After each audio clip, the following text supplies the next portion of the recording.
El teatro barroco es un género teatral que llevó a escena gran cantidad de temas como asuntos religiosos, sucesos históricos mitológicos, temas caballerescos o pastoriles, algunos heredados de la tradición medieval y renacentista. Pero lo más innovador del teatro del siglo de oro es la capacidad para convertir en materia teatral lo que antes no lo era, es decir, cualquier asunto cotidiano, anécdota, hecho histórico reciente, un poema, una novela, cualquier asunto literario o de vida se convierte en hecho teatral. Por ejemplo, Lope de Vega compuso su obra Fuente Ovejuna inspirándose en unos versos populares que decían: en la noche lo mataron al caballero, la gala de Medina, la flor de Olmedo. Según los autores del barroco, las obras del teatro eran obras que mezclaban tragedia y comedia. En este tipo de obras son muy marcados tres tipos de personajes: el galán, hombre apuesto y valeroso, portador de valores nobles como la valentía, hidalguía, audacia; la dama, de singular belleza, noble y con altos sentimientos amorosos; el cómico, criado del galán, consejero de su amo y amante del buen comer. Las representaciones teatrales de esta época se efectúan en sitios abiertos, plazas o corrales fijos. Los corrales de comedia comenzaban alrededor de las 2 de la tarde y duraban hasta el anochecer. No había por lo común asientos y los espectadores permanecían de pie toda la representación. La nobleza ocupaba los balcones y ventanas de las casas que rodeaban la plaza o daban al corral, y las damas asistían al espectáculo con la cara cubierta con máscara o tras las celosías. La función comenzaba con la ejecución en guitarra de una pieza popular. Enseguida se cantaban canciones acompañadas con diversos instrumentos. Venía luego la loa, especie de explicación de los méritos de la obra y síntesis de su argumento. Daba comienzo la comedia u obra principal y en los entreactos se ejecutaban bailes o se representaban entremeses. Los géneros teatrales del barroco. Siguiendo al crítico Ignacio Arellano, podríamos clasificar las obras dramáticas extensas del siglo XVII en dos grandes grupos: obras dramáticas serias, las cuales tienen tragedias que se caracterizan por la lucha del protagonista contra la fuerza del destino, lo inevitable, así como su final infausto.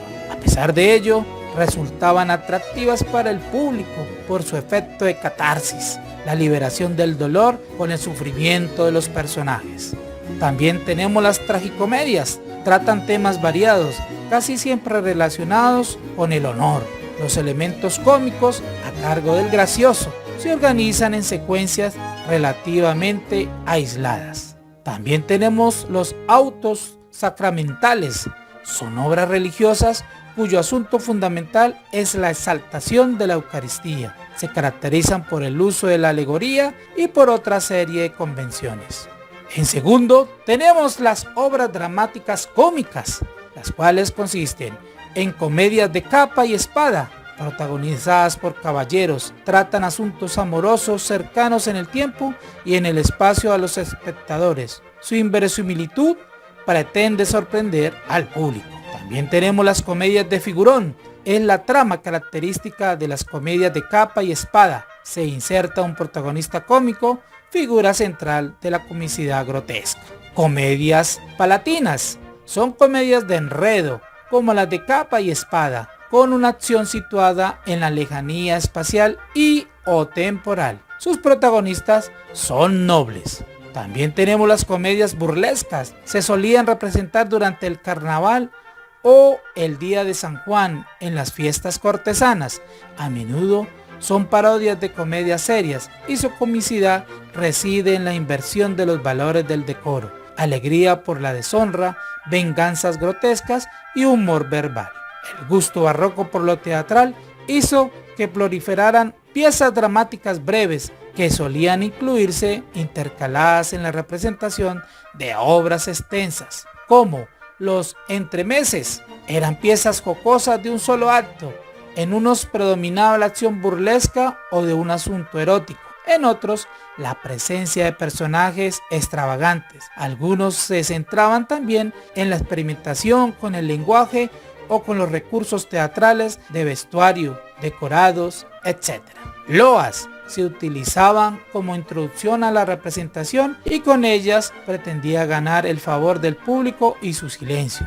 Solían ser de carácter cómico, aunque también se compusieron loas sacramentales que introdujeron la materia teológica y loas cortesanas que exaltaban a personajes reales. Bailes. Se trataba de romances cantados que generalmente versaban sobre luchas entre rufianes y ampones. Mojigangas consistían en danzas descompuestas y movimientos ridículos, con disfraces de animales en medio de un barullo estrepitoso. Follas eran mezclas, sin ningún orden, de breves estructuras cómicas de otros géneros, que servían como pretexto para cantar y bailar.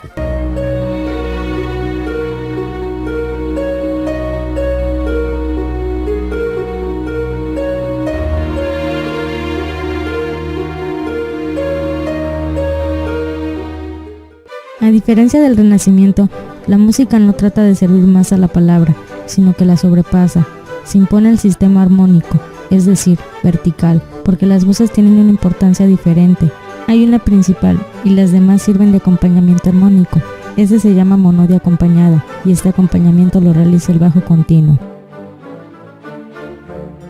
En el barroco se busca un ritmo muy marcado que se llama ritmo mecánico, por sus pulsaciones fuertes y repetidas. Por ello, el movimiento se convierte en uno de los elementos vitales de la música barroca. Ya no son intercambiables los diferentes tipos de música. La música instrumental no se puede cantar y viceversa. La época de crisis que se vive tanto económica como espiritual, desmembración de la iglesia, produce en todas las artes lo que llamamos en estética expresionismo, es decir, exagerar o deformar la realidad. Esto se refleja en la música a través del sonido, dándole un sentido dramático y de expresionista. Así, se establece una especie de lucha entre la orquesta, tutti, los solistas, concertino y el solista, solo. Existieron 3 periodos de la música barroca. Barroco temprano, 1580-1630. Se empieza a dar este valor afectivo y violento a las palabras a través de la música. Se busca la disonancia. Comienza una diferencia muy marcada entre música vocal e instrumental. Barroco medio, 1630-1680, época de la ópera y de la cantata, y con él la distinción entre aria, arioso y recitativo. Último barroco, 1680-1750. Las formas adquieren unas dimensiones largas, aparecen el estilo concertado, la música instrumental domina a la vocal. Las formas musicales barrocas. Con el barroco se da la eclosión de la música instrumental, produciendo música pura. A ello contribuye el enorme perfeccionamiento de algunos instrumentos como el violín. En esta época surgen los mejores constructores de instrumentos de todos los tiempos como Stradivarius, Amati y Guarneri. Por eso la música llega a un gran virtuosismo o perfeccionamiento y los instrumentos tienen que ser capaces de llegar a grandes velocidades. Las 3 grandes formas instrumentales de la música barroca. La suite es la unión en una sola obra de varias danzas de distinto carácter, con lo que se consigue dar el sentido dramático de contraposición típico del barroco. La sonata. Sonata significa música para ser sonada. Como en la suite, el origen de la sonata están en la contraposición de movimientos, que se reducen normalmente a 4. El concerto. Es una forma orquestal barroca que suele constar de 3 movimientos, allegro, adagio y allegro. La sonata se hace concierto cuando pasa a la orquesta, y su nombre viene de la palabra concertare, que quiere decir tocar varios instrumentos al mismo tiempo. Durante este periodo de la música existieron grandes compositores como Antonio Vivaldi, 1678-1741. Fue uno de los grandes genios de la sonata, sacerdote, violinista de primera fila, compuso además muchas óperas. La música de Vivaldi se distingue por las siguientes cualidades: tratamiento sofístico del violín, vitalidad rítmica, claridad en su forma y belleza en sus temas. Johann Sebastian Bach, 1685-1750. Fue un músico que se inspiró en el pasado musical, en la Edad Media, época contrapuntística en la concepción armónica barroca, además de unificar la triple trayectoria del barroco, estilo italiano, francés y alemán, haciendo una síntesis de todo lo anterior. En la época de Bach, el culto protestante ya había abandonado los ritos sacramentales católicos, y la música y la Biblia son ya dos grandes protagonistas. Es ante todo un hombre religioso y protestante convencido, por tanto, la mayor parte de su obra es religiosa, lleva a un gran equilibrio principios que parecen contrapuestos, armonía y contrapunto, monodia y polifonía. Deja una producción musical difícil de mejorar tanto en cantidad como en calidad. En su obra podemos distinguir música religiosa, cantata, pasión y música de órgano, música profana, para orquestas y clave.